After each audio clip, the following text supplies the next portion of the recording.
Welcome in, everyone. We're happy to have you here. We hope you are safe and healthy. We're going to let you file in a little bit before we get started.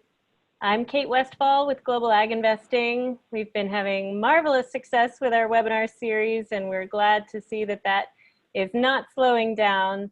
And we're going to continue these for as long as it makes sense and as long as everyone is sort of glued to their computers in this time of work from home. So today we have an exciting conversation with Jackson Takish from Farmer Mac. We're going to be talking about farm financing for 2020 in the time of COVID-19 and sort of farm financial health.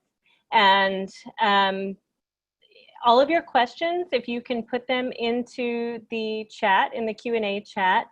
We're going to wait until after Jackson's presentation to address those questions, but I'll get to as many of them as I can. And we'll sort of go through a back and forth at the end, but I'm going to sign off now and turn off my sound because you're not here to see me, you're here to see Jackson. So please take it away, Jackson. Thanks so much for being here. Thank you, Kate. Thanks for having me. Yeah, it's an unusual set of conditions that we're in here, but happy to be broadcasting to you from the basement here in Annandale, Virginia. I work for Farmer Mac, the secondary market for agricultural real estate lending. We're based in DC, but have offices all across the country, and we have been in sort of work from home mode since mid-March, like I'm sure many of you have. So happy to be able to provide some insight and some of the information from my vantage point. Really, as a national lender, we're looking at farm financial health as well as farm personal health across the country. We're in all 50 states. We have a portfolio that spans the states. So what I want to do for you today, I'll share my presentation with you, is really just cover all of the corners of agriculture and rural America that are being affected by COVID-19. There's really no corner of our economy, both urban and rural, that is unaffected, nor is there any place in the human experience that's not being affected right now by COVID-19 in one form or fashion. So what I really want to do is cover a couple of things in order to talk about the farm financial health, which I really want to spend some time in. But first, let's start with COVID-19 and the emergence patterns inside of rural America. A lot of farming happens outside of the sort of urban centers. It happens sort of towards the Midwest of the country, in the Southeast and the West Coast and the Pacific Northwest. So let's look at some of the emergence patterns in more recent months and see exactly what is going on with COVID-19 and how it's changing and evolving over the last few weeks. We'll talk also about how that has affected directly and indirectly the agricultural sector. So what are the different commodities that have seen direct impacts, and then what are some of the indirect impacts? Got to talk about government interventions. What does that alphabet soup look like in terms of impacts to both rural businesses, but also agricultural businesses and farmers specifically? And then let's get right into the farm financial projections. So what are some of the metrics that we're watching in order to gauge the health of the sector?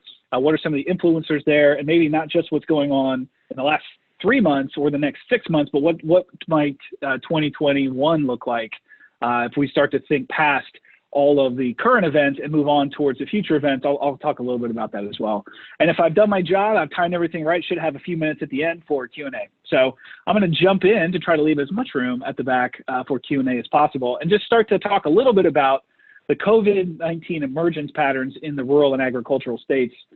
This is a pretty familiar graph if you're following, if all you junior epidemiologists out there. If you're addicted to the data like I am, you have seen graphs like this. It's really just looking at different countries and saying, okay, what has been the pattern of the number of cases relative to total residents? So that's the metric on the vertical axis there, the number of cases per million residents. And how has that emerged since the first day of hitting like a real number of cases? So the United States, that big red line there, at first we were off to kind of a slow start compared to some of our allies over in Europe, Spain, Italy, Germany, but then we have continued to see an increase in the number of cumulative cases per million. And right now, we're not increasing at the fastest rate. We're actually seeing a decline in the rate of increase. Brazil, India, Sweden are actually all seeing higher rates of increase compared to us. but we're also not seeing the same level of decrease that I was hoping to see by now. We're almost 100 days into the pandemic, and we haven't quite bent that curve the same way. If you look at Spain, Italy, Germany, South Korea, some of our closest allies have had a little bit more success in bending that curve than we have. Now, a national number is really helpful when you to think about if you're a small nation and you're well constrained, like something like New Zealand, when you see the map for them, or even Germany, Spain, Italy, much smaller. We're a nation of many smaller states. So what I like to do is break it down by state, and I picked the top 10 agricultural states to show that not all state behavior is the same. In fact, a lot of these agricultural states have seen lower and slower rates of infection, cumulative infection rates, compared to their relative populations, compared to the whole. And I'll throw one out there. I'm sure some of you are coming from New York and have been living through the sort of the epicenter of COVID-19 in America.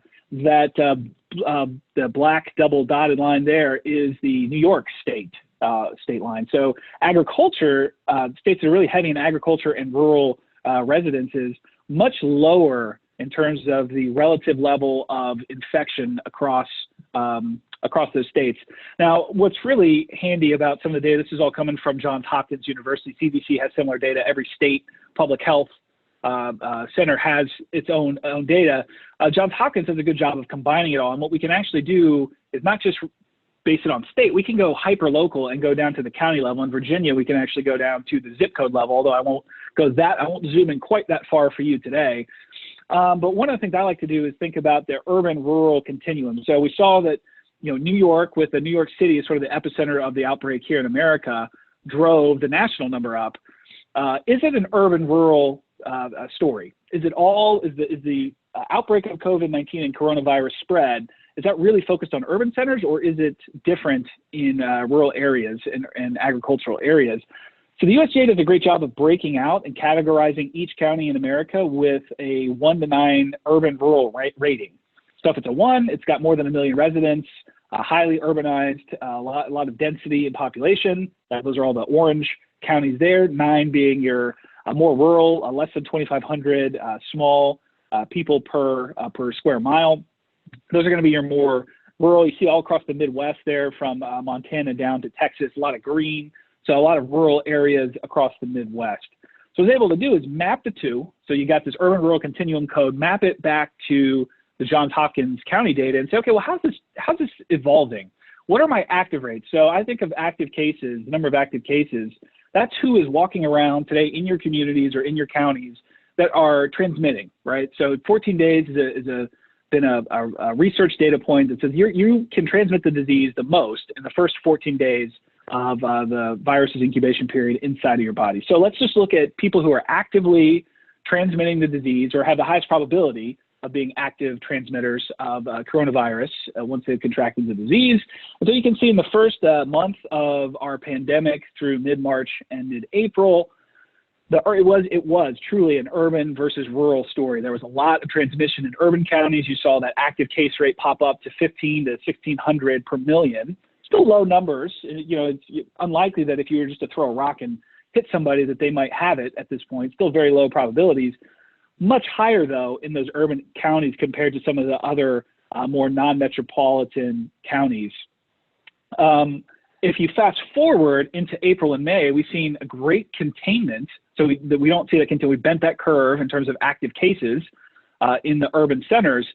But what we've seen is all those lines kind of converge around the 600 to 1,200, 1,000, let's say, cases per million in active cases. That's the number of people per million residents who are walking around who are actively transmitting the disease. Not a whole lot of difference between your most rural areas and your most urban areas in the country.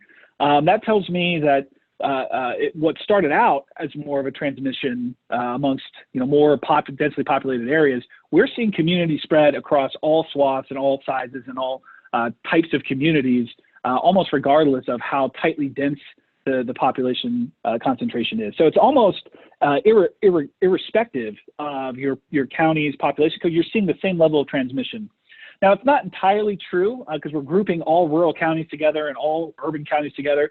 There are regional patterns to this, and you can typically explain them. We're still to a point you can trace a lot of the activity that's popping up in the Midwest. So a lot of those counties that you see there that are orange, again, orange would be more cumulative cases per million. The light blue is less cumulative cases per million. Where you see those heat maps, and this is all through June 15th, where you see those hot counties in the Midwest, most of them have a meat processor, either pork processing or cattle processing, and in some cases, just general food processing, canning, any place that you might have people tightly packed in to a common working area. That's what we're seeing, those pops in some of those Midwestern states like that. Now in the Southeast, there's been more activity in farm worker.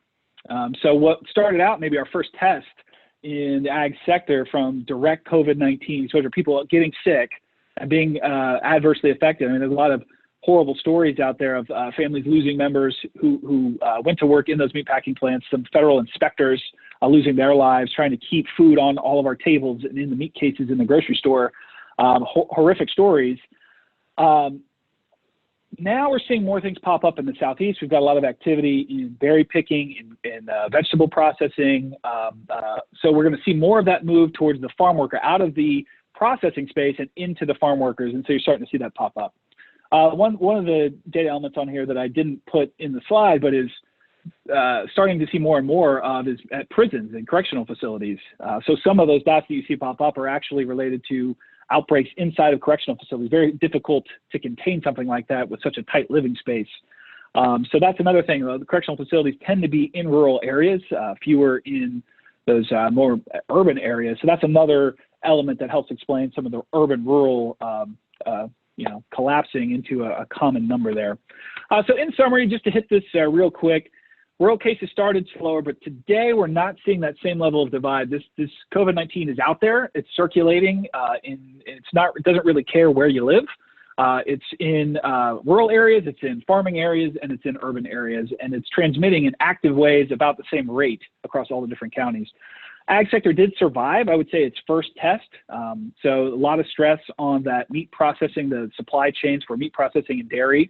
But we came out ahead today. It's a pretty miraculous numbers to see the slaughterhouses start to rebound. In fact, the cattle is actually up. In the last couple of days, it's been higher. The number of cattle that have been through the capacity is a little bit higher than it was at the beginning of the year, after dropping to 60% of capacity in April.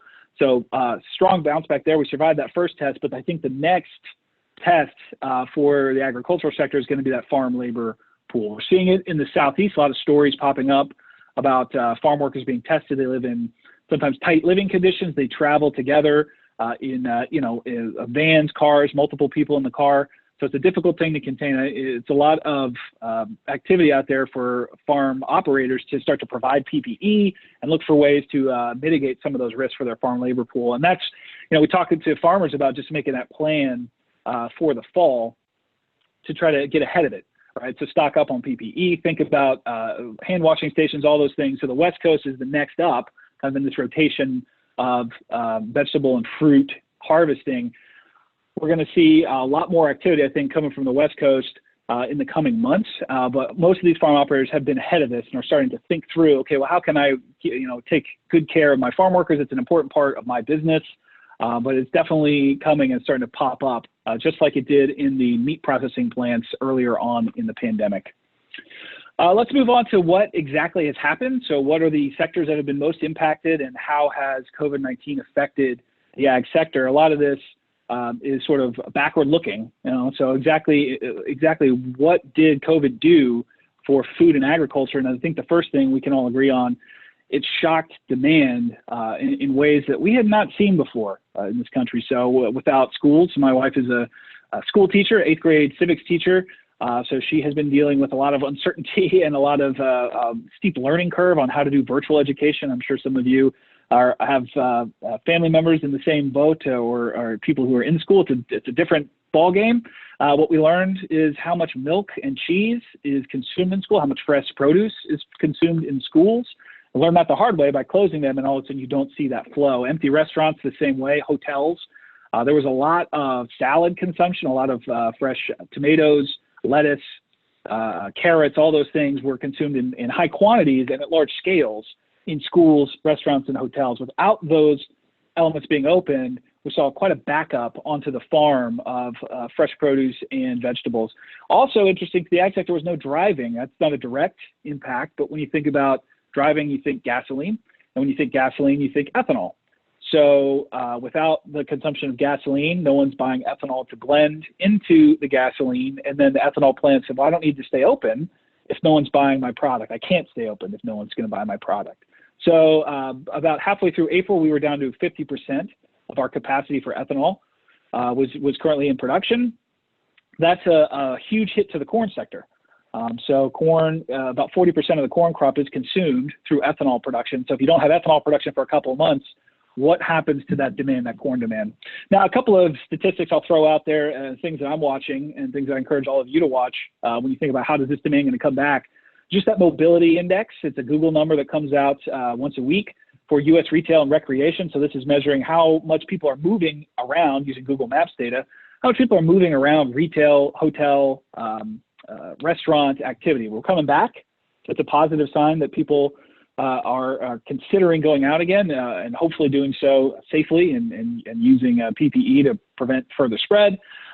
But still, 78% drop in restaurant reservations. People are not dining out. And that's today. It was 100% down.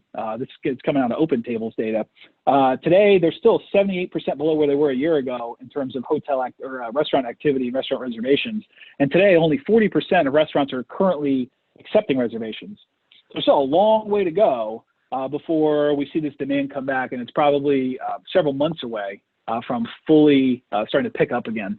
The second thing I'll talk about a little bit is the challenges faced by the ag supply chain. So grocery stores saw incredible, that's the mobility index at the grocery store, not the same shape as retail and recreation.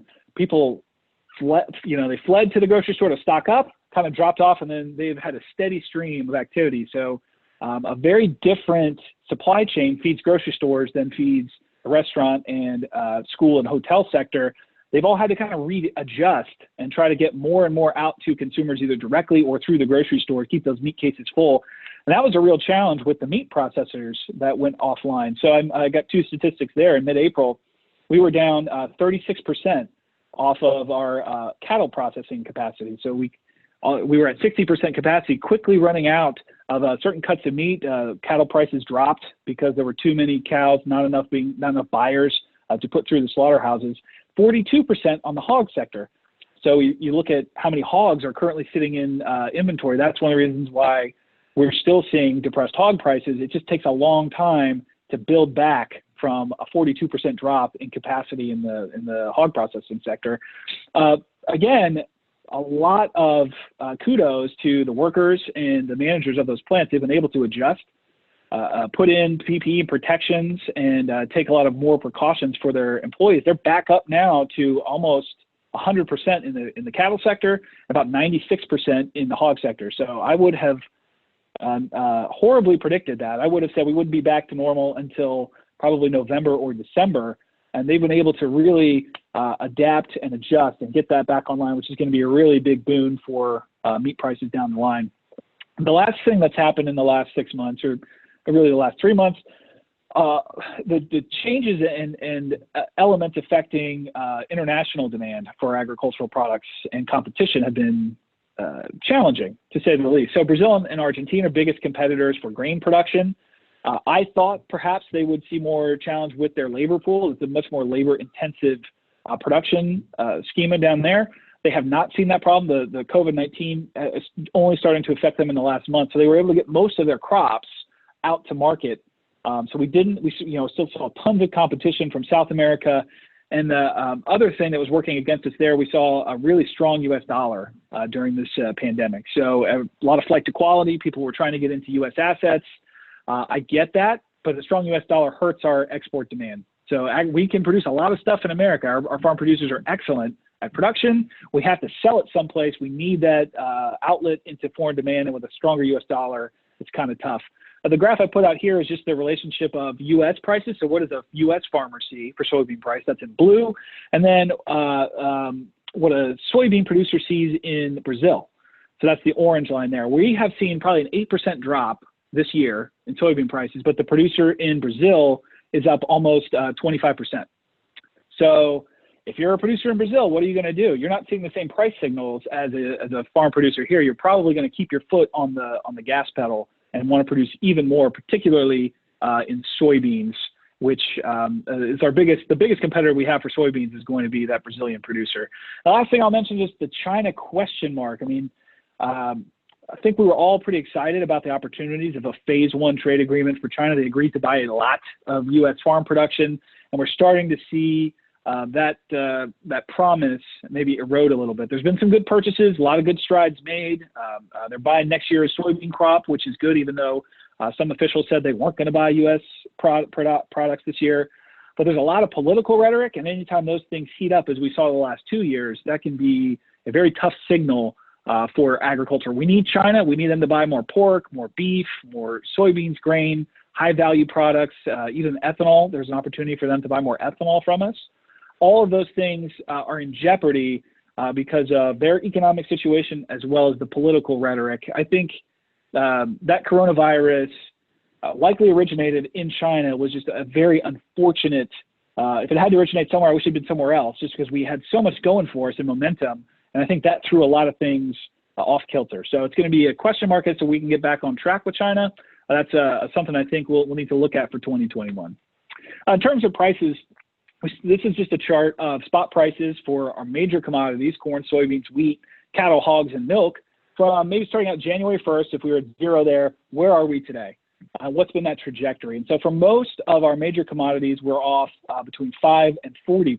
So wheat being kind of the least affected, corn, cattle, hogs being the most affected.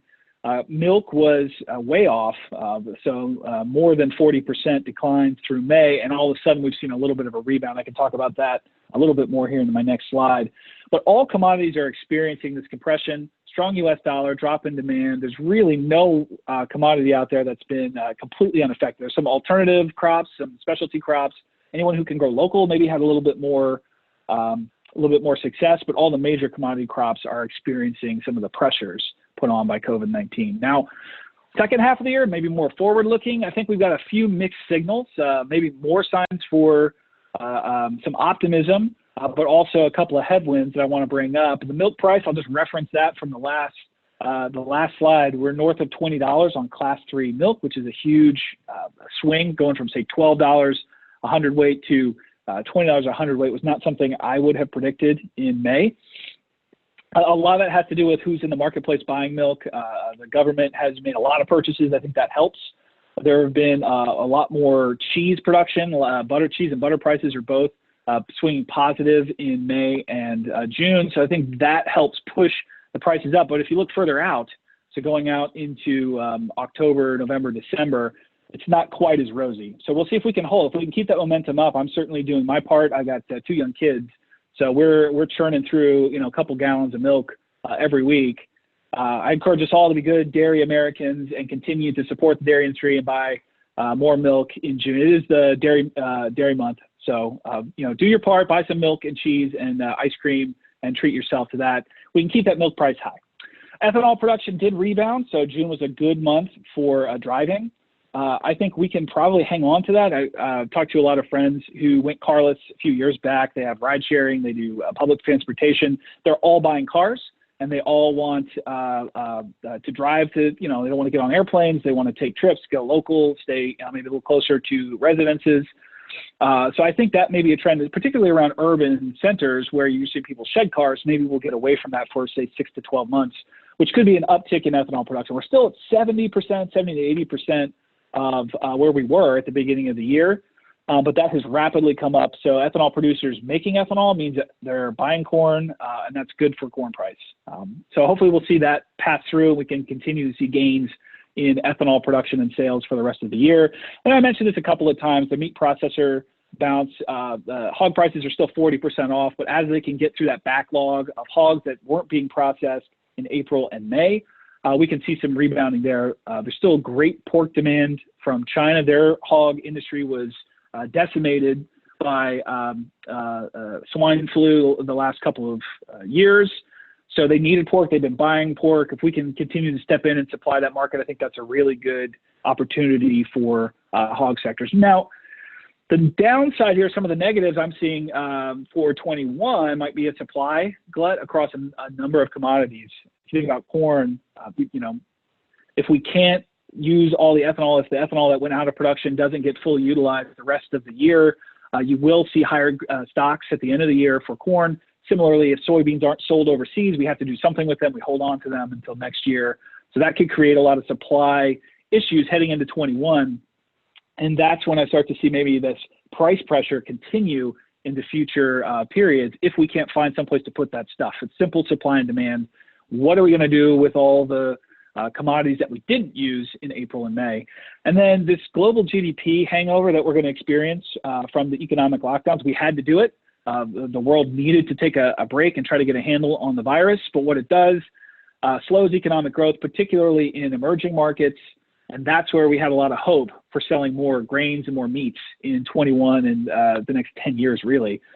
So what is that going to look like for our major trading partners? Can we still provide them with a lot of agricultural goods? And then what do we do to try to jolt some of those emerging markets to get them to buy more and more of our ag products in the future? This is going to probably hurt our export markets for at least the next 12 months. But how much that really is affected kind of depends on the strength. There's a couple of factors that it depends on that could kind of swing it one way or the other. Now, in terms of government intervention, it's been swift, much more swift than I probably would have anticipated, particularly some of the early packages that went out. Just a basic guideline. I'm really focusing here on the fiscal side.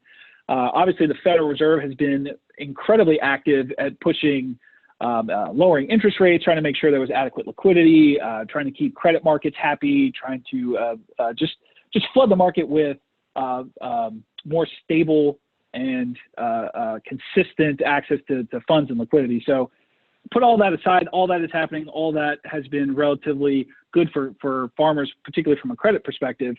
But thinking about actual money being injected into the economy through the fiscal stimulus, there's really 3 dates in my mind from the early days of COVID-19, March 6th. This is when we did some basic vaccine dollars, some testing dollars, $8 billion, not a whole lot of drop in the bucket when you think about some of these later dollars. March 18th, we got $100 billion for unemployment assistance, a couple extra dollars out there for the states, for the local government. So basic assistance there, $100 billion. And really March 27th was the big one, the $2 trillion CARES Act. It had a lot of programs in it. I'll talk about 2 of them that are really impactful for ag communities and rural communities. But then there's 2 that are kind of out there that we'll see how much support. I think there's quite a bit of support out there for the HEROES Act and then some infrastructure spending. Those are upcoming. The HEROES Act will be interesting, particularly from agriculture. There's some more dollars tied specifically to the USDA in that. But infrastructure is always good. Talk rural broadband, access to information, data, all those things that a modern farm absolutely requires to be able to be in the 21st century, honestly. So that's a good thing for farmers net. But HEROES has a little bit more direct dollars, and I can talk about those. The first money that went out to rural communities that might have made its way to agriculture was the Paycheck Protection Program, PPP.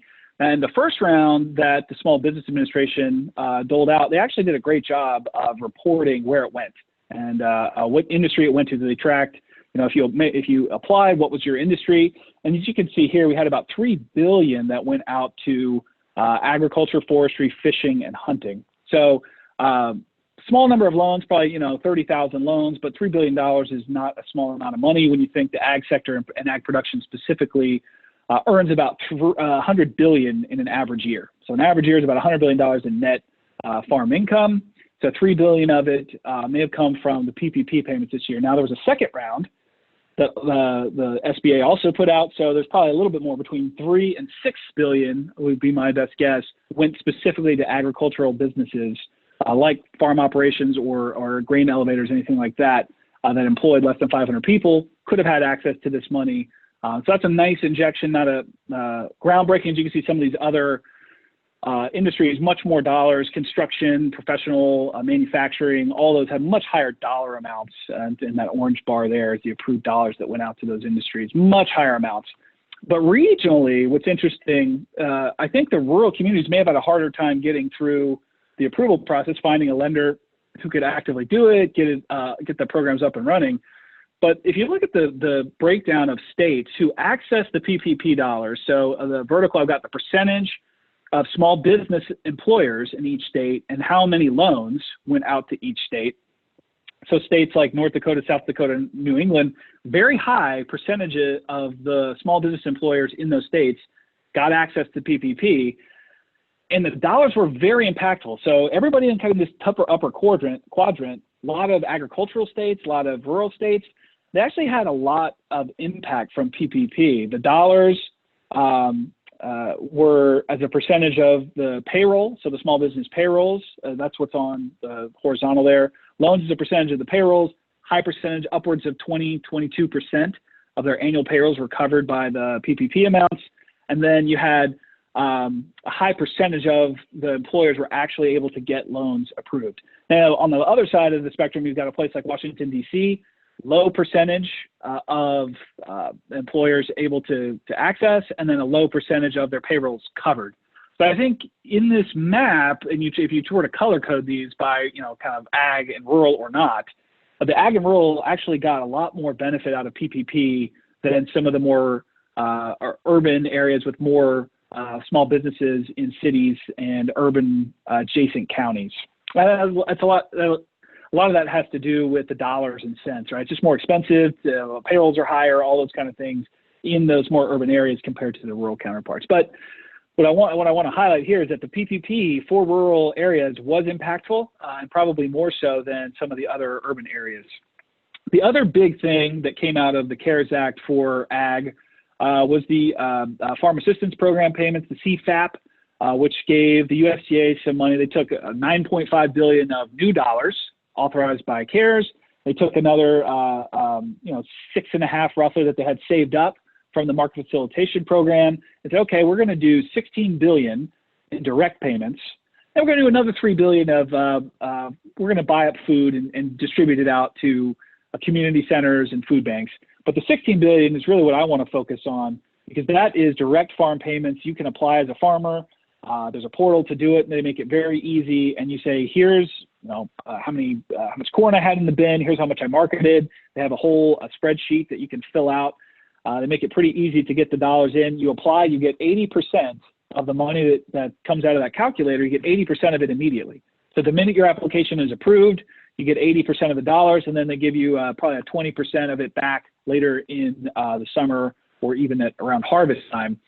USDA has been very good about releasing data. Actually, both the SBA and the USDA have been good about releasing data. So here's the map of CFAP payments through the first 2 weeks of the program. So 2 weeks in, we got $2.9 billion of the $16 billion have been spent, have been actually injected into the farm communities, and they break it down by the type of commodity that they have applied for. So as you can see here, this wheel chart, the pie chart on the far right, livestock has been the bulk of it. So a lot of people marketing hogs and cattle saw those price drops very sudden. So it's a pretty clear case of, I was impacted by COVID-19. Here's the calculate. I had so many hogs marketed. I had so many cattle marketed. I had so many in inventory, very easy to calculate. The other half is really split between dairy and non-specialty. Dairy, obvious, with the schools closed, restaurants closed, no place to put milk, no place to put cheese and butter.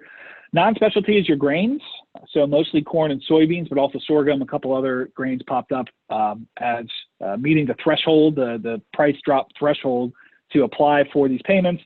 The one thing that's really interesting to me that I didn't quite expect to see, but the specialty crop producers, where roughly $9 billion was almost earmarked for specialty crop production plus dairy and hogs. Only $50 million has been doled out through this program to specialty crop producers. That's your fruit, your nuts, your vegetable crops. And so that's one I think maybe it's just taking a little bit longer to get those applications through. There's not a good record keeping. If you're a corn producer, you pretty much you've got very sophisticated metrics on what you've got in your elevator, what you've sold to elevators, what you've got in your bins, all that stuff, probably a little bit easier to track than maybe some of the specialties. So I think it may be taking a little bit longer. I would expect that to expand and be a larger part of that pie here in the coming weeks.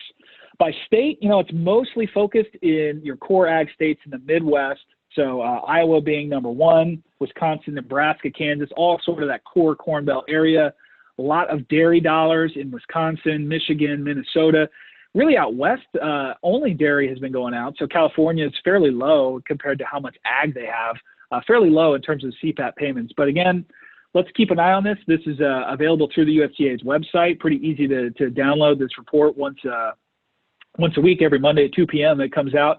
So keep your eye on what's going on those Western Coast states. I think there's going to be more specialty dollars going out in the next couple of weeks.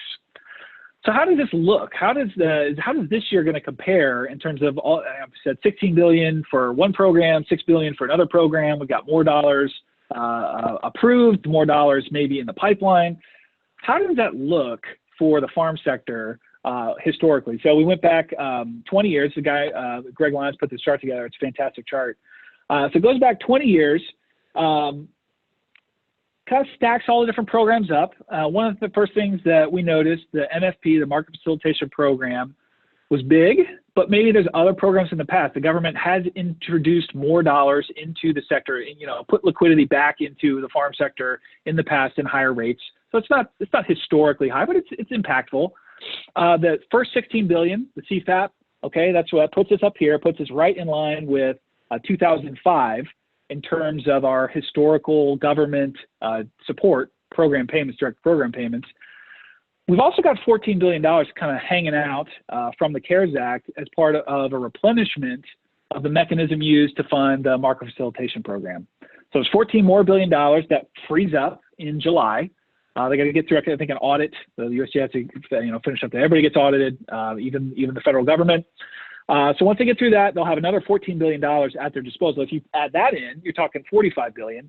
And then there's another, I think, $16 billion kind of hiding out in the HEROES Act. So if that makes it through untouched, now you're talking about truly unprecedented numbers in terms of the total.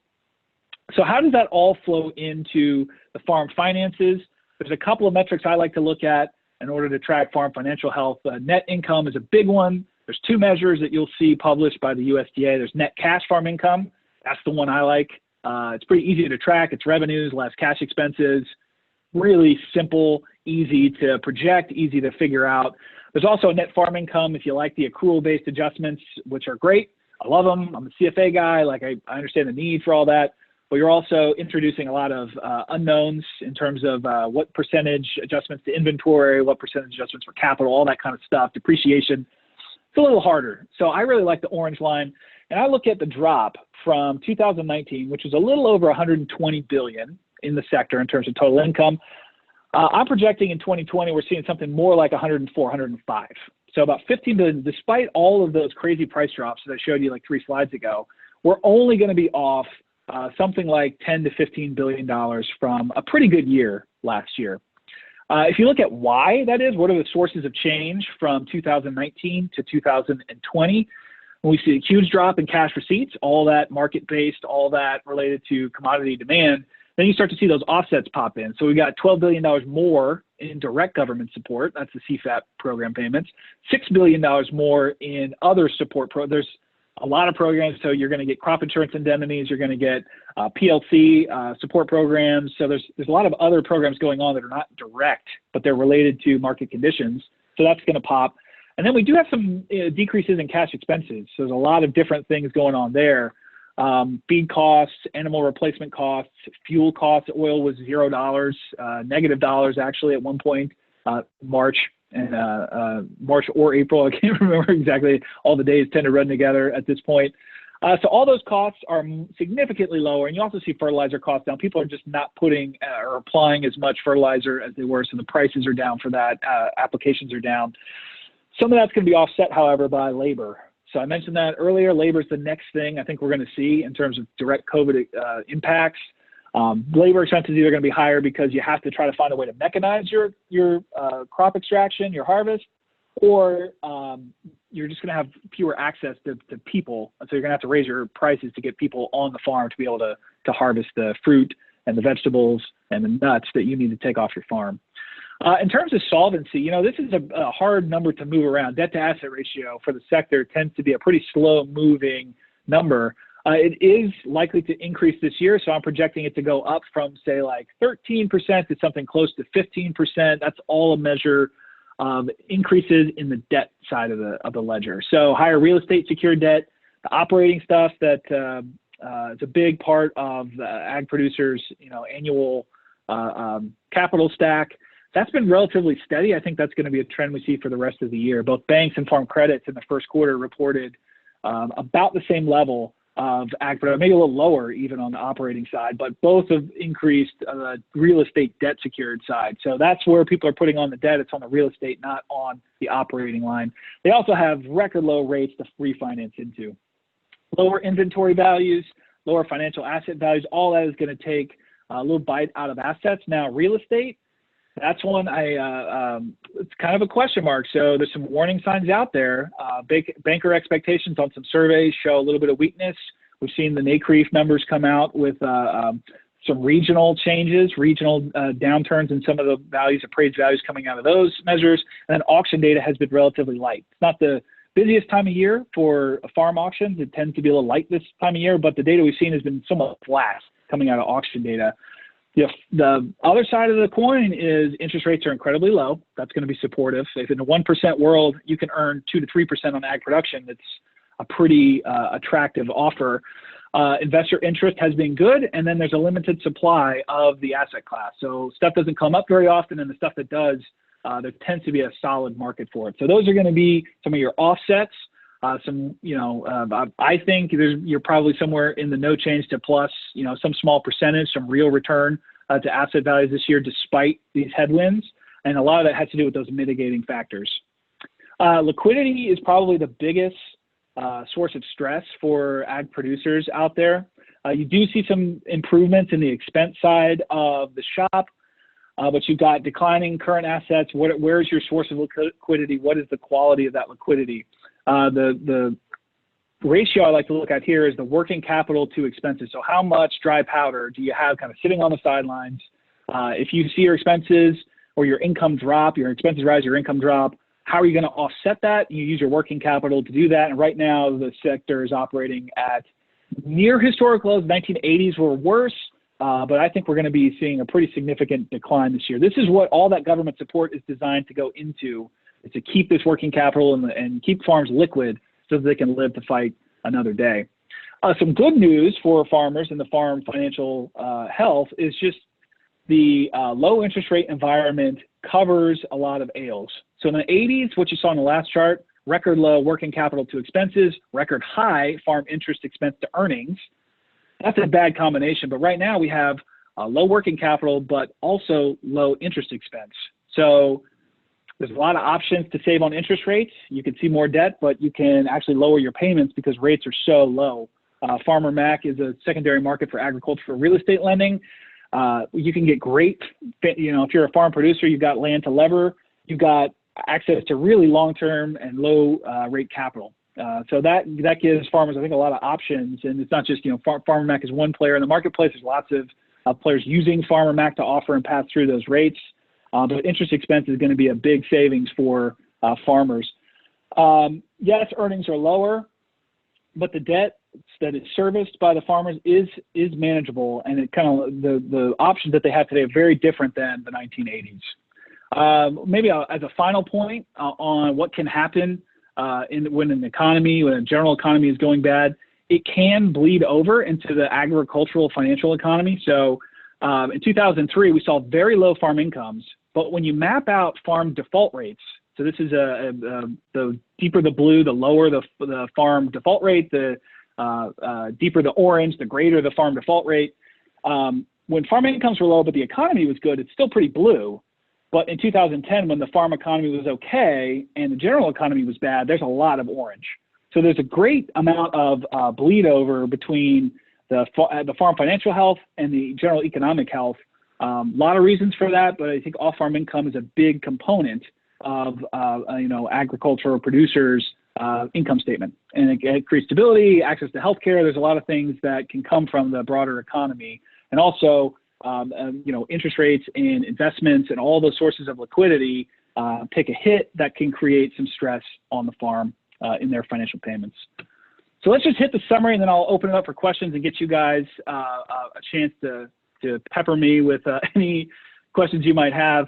Down but not out is what I would say for 2020. So it's going to be a tough year, but there's a lot of support coming from government program payments, low interest rates, and the ability to access that capital give farmers a lot of levers to pull in order to create that liquidity and lower those program payments, or lower those debt payments that they need.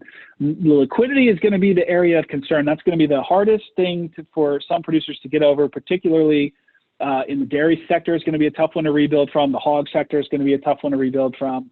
I think grain producers are probably going to be a little bit insulated from this, and the West Coast agriculture, specialty crops, typically have more working capital to lean on in times, but it'll be a tough one in 2021. So you start thinking about 2021 here, that's where you could start to see some of this pressure build up in different regions of the country. So West Coast, maybe upper Midwest, where you've got more dairy influence, in the Southeast.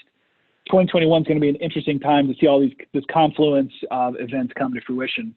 I'll also just say that it matters what we do, where we go from here with coronavirus, both the outbreak and the general economy.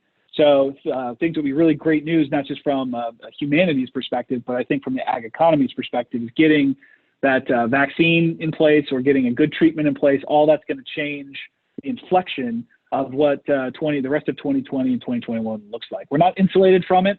There are some correlations there between farm financial health and the general economy, but there's a lot to like in the farm sector despite kind of all these this confluence of events. So I'll take a pause there before I do my shameless plug for our economic publication, and maybe open it up, Kate, for any questions that have come in. I look forward to the shameless plug. I think it's going to be great. Remind me to not end this before you get to do it, though. Thank you, Jackson. That was an incredible amount of information to digest, and I think for all of us, super helpful. I could not believe the graph of the government support number. I mean, that was mind-boggling, and we have a question on that from Sid. Do you know perhaps how the per capita level of stimulus in the U.S. compares with other government supports in developed countries with similarly established ag industries? Yeah, I don't. That's a great question. I don't. And I thought it was for a the good idea question on the next thing that I want to look into. But certainly we have been. The USDA has been very supportive of, and in the White House and Capitol Hill. I mean, everybody in Washington has been very supportive of our ag sector. I think it's viewed as something you can't live without, right? It's a landmark of national security as an industry that's got a rich history in our country. So you can't live without food. So I think that we have probably done more for the ag sector than other countries have for their ag sectors. I don't know the exact number, like is it a 2-to-1, 3-to-1, 4-to-1 split, but it's certainly, we are probably number one when we think about dollars spent per operator compared to other sector or other countries. Okay. We have another question on Brazil, because you mentioned obviously that they had the great benefit of this not hitting them before they were able to get their product to market. However, we're seeing that now they're really suffering quite a crisis with the virus. How do you expect in 21 that might look with U.S. soybean export, and how we'll be competing with Brazil if they haven't quite had a rebound from what they're dealing with now? Yeah, I think the Brazil crop for 21, so it'll go, of course, they're off cycle from us. So their big crop will come out in May of next year. And that could be a real challenge for them, depending on the trucking, the ports. I mean, their whole transportation system is a little bit more labor intensive than ours. We have a lot of, I mean, you can basically pull your crop out of the ground and get it to the ports without a human touch almost in some places. So I think we have a real advantage there if we see a continued outbreak in South America without some sort of treatment or vaccine that comes to offset it. So that's something to keep an eye on for early 2021. Which would be a benefit to U.S. agriculture if we see a drop in global production. Mm-hmm. Okay, great. On the meat side, for cattle and hogs, obviously when there was the panic I know I had some of it in trying to find certain things in the grocery store, earlier in the spring. We did see a massive uptick in sales in alternative protein when the others weren't available. So I just wonder if you can talk a little bit about that trend and whether you expect that to continue now that the meat processing is back up to nearly the pre-COVID levels.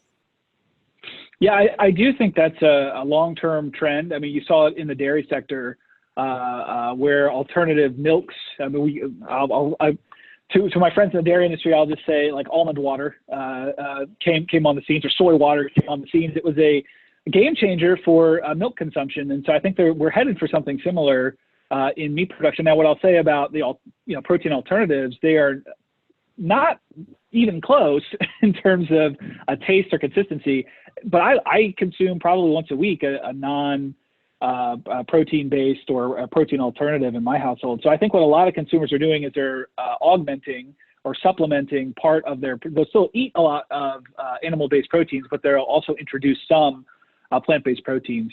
So I think that's a good thing for the plant-based side. There's even if you're going to grow beans or anything like that, it requires a field to get if it's not running through a cow, it can still be grown and run through the lab to make it into a Beyond Burger and a Possible Burger. So that still requires agriculture to make. And so I think it's a benefit that people would consume more of any agricultural product. And I think it's a good story from a plant-based product story. Earlier on in the crisis, we saw a lot of news reports of farmers having to turn their crop under, or, just having those supply chain gaps.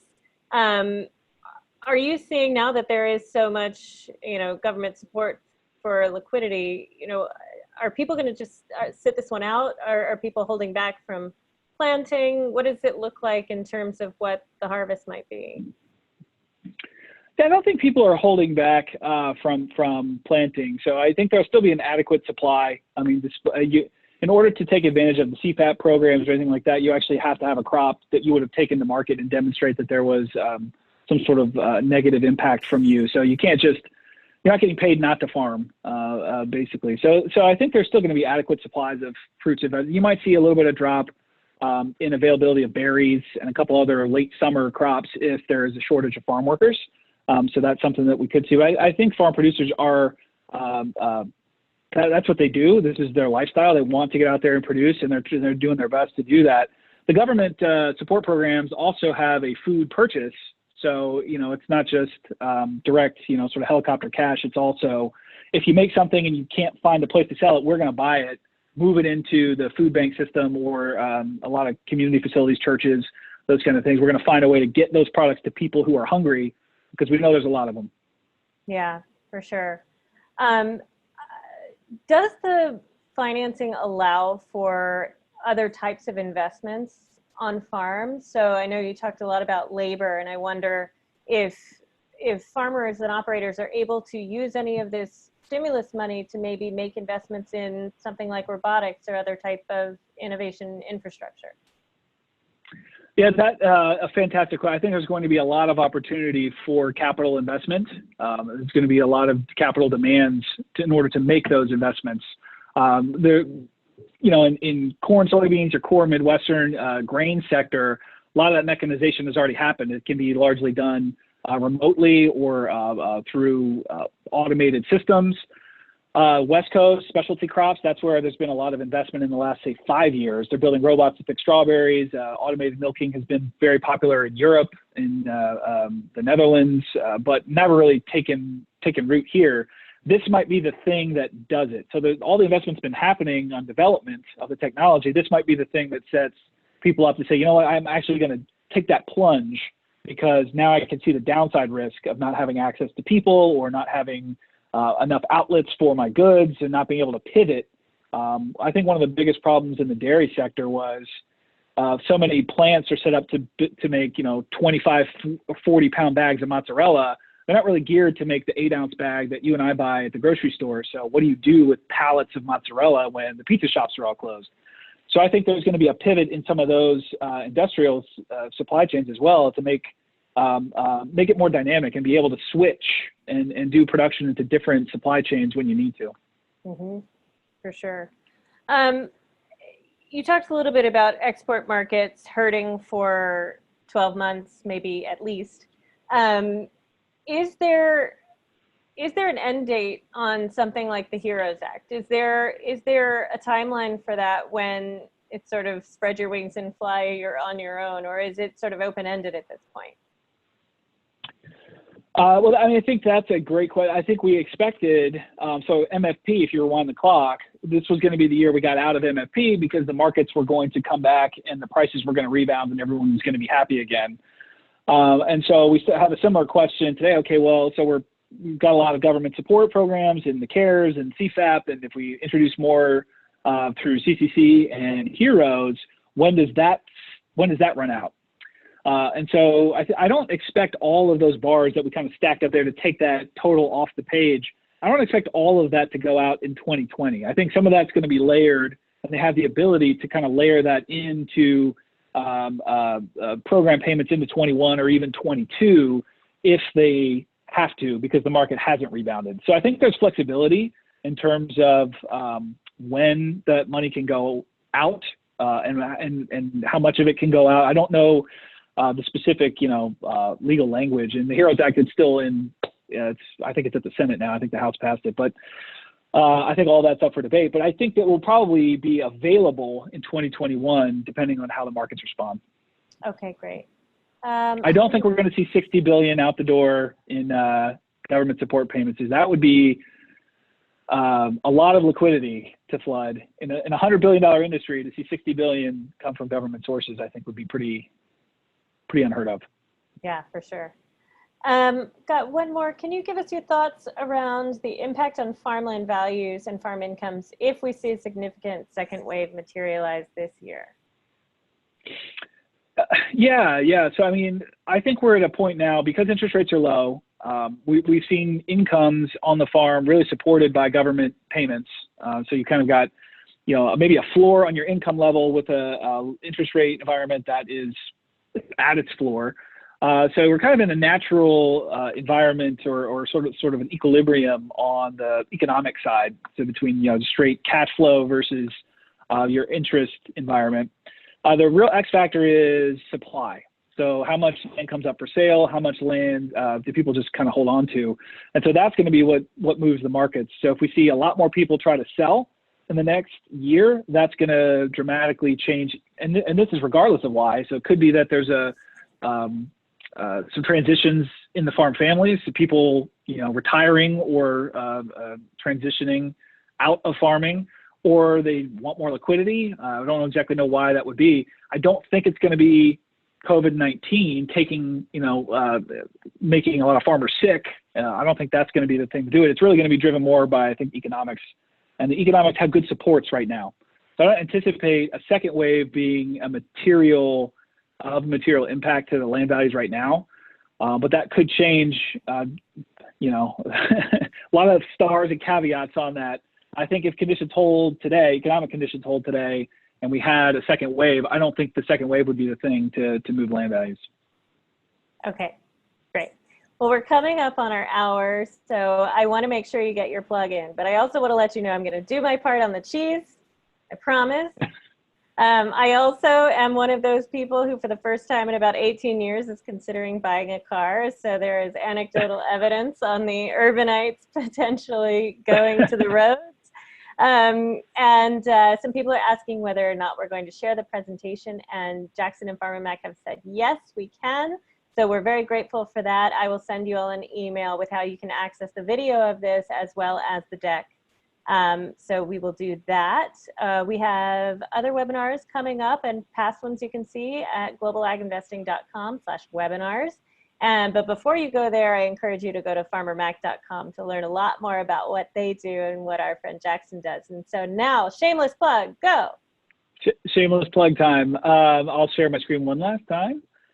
And just give you a flavor of other economic announcements that we put together. So we've got this quarterly publication called The Feed. We put it together, it kind of goes with the season. So our summer edition is coming out here in a couple of weeks. You can go to our website, www.farmermac.com. You can subscribe to it.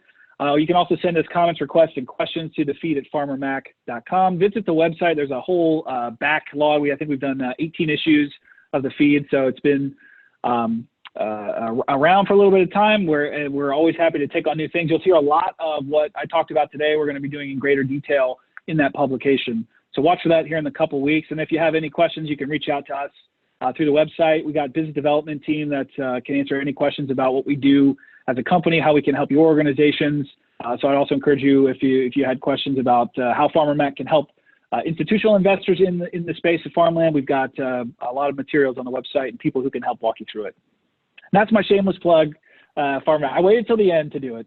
It was perfect. I think that even the shamelessness of it contained good information. So we're going to let that one slide this time.